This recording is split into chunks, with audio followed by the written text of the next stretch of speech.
session 3 of gratitude is the best attitude. Why should we give thanks? Well, not only is it the right response to God and what He's done for us, but it also, giving thanks to God, it's good for us. To be able to give thanks to God in a difficult situation actually bypasses our emotions, and our emotions really can't be trusted. Now, that doesn't mean that we just pretend, oh, I don't feel the grief or I don't feel the pain. But what it means is that in that, we focus on God. We focus on Him and not on the problem. And what that does for us is actually feeds our emotions in a way that the grief or the pain or whatever is lessened, or it feels less. If we focus on the problem and how we feel, then we're giving the problem power. And it has the power to drag us down and to undermine our faith in the goodness of God. A friend of ours at one time had 3 major traumatic events happen within a period of 4 days to 3 different members of her family. And she was completely overwhelmed. She just couldn't cope, just didn't know what to do. But one thing kept her going, and that was every night she said, I could crawl into bed with God and tell Him all about it and know that He would get me through. In the worst of situations, we can give thanks to God that He is right there. He's actually closer to us than any human being would ever be. And He has an answer to every situation. The thing that we should be doing is keeping the focus on God and not on the problem. That isn't easy because we are very quick to complain. A thankful heart, and one that expresses that to God, is a heart that joins with the very heart of God. And if we have this attitude of thankfulness, then our prayers are going to remain much more focused. We'll find ourselves praying for different things. If we're continually praying about our needs, it's like standing in the bottom of the pit, asking to be lifted out. We need to keep a list of God's blessings. And that list really should be bigger than the list of needs. There's a song you've probably learnt in Sunday school. Count your blessings, name them one by one. Count your blessings, see what God has done. Count your blessings, name them one by one, and it will surprise you what the Lord has done. It's excellent advice because it reminds us of just how blessed we are, how good God is.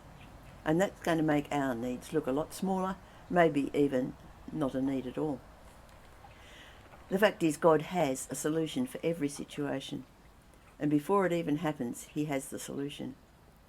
If we pray with that attitude, then we're going to be open to finding the answer or the solution.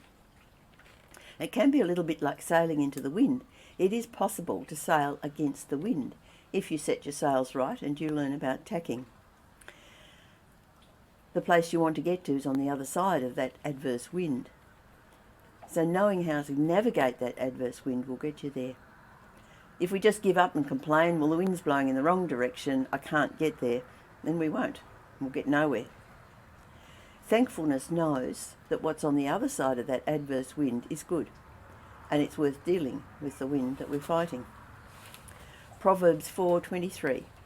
Above all else, guard your heart, for everything you do flows from it. Let's make sure that we have a heart of thankfulness.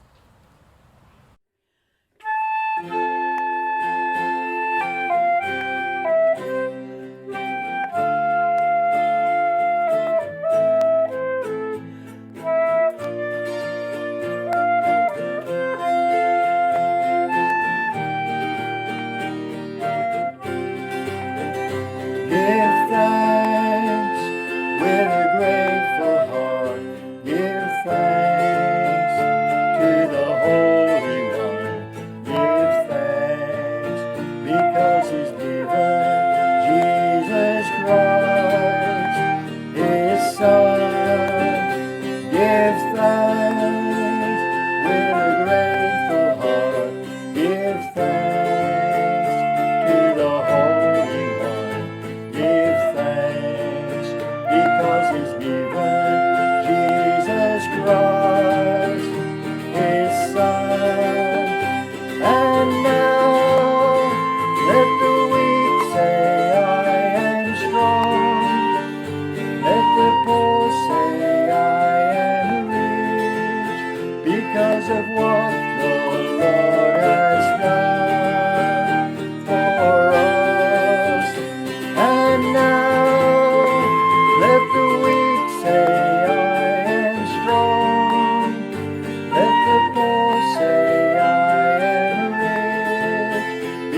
of what the Lord